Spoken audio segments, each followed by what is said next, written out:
Guns on the move in eastern Ukraine. For the moment, they're silent as a shaky ceasefire takes hold.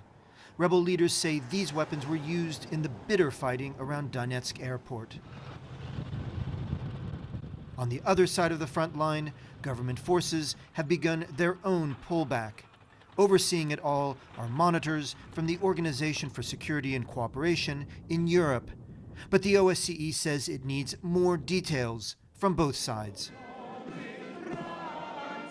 The ceasefire has provided a boost to President Petro Poroshenko. Still, repeated military defeats and an ailing economy has damaged his popularity. But top officials say there's zero prospect of their being toppled from power. No chances. We will fight for our country. The ceasefire in the east appears to be largely holding, and as a result, President Poroshenko and the government here in Kiev have some political breathing space.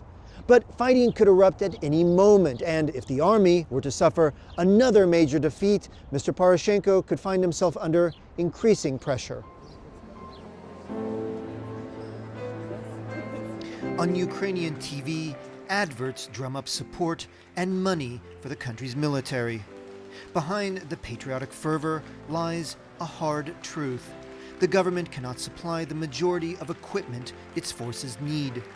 Instead, charities and volunteer groups are filling the gap, providing everything from body armor to medical equipment. Ukraine has introduced a general conscription, hoping to boost the army to 250,000. But the call-up has been met with a chilly response by some, like Dmitry. He asked not to be identified and said if drafted, he will not serve for fear of becoming cannon fodder. Nobody who's being called up right now has had anything to do with war, has ever held a gun in his hands. I fear I'd get little training. Quite simply, I fear for my life. I want to have a future.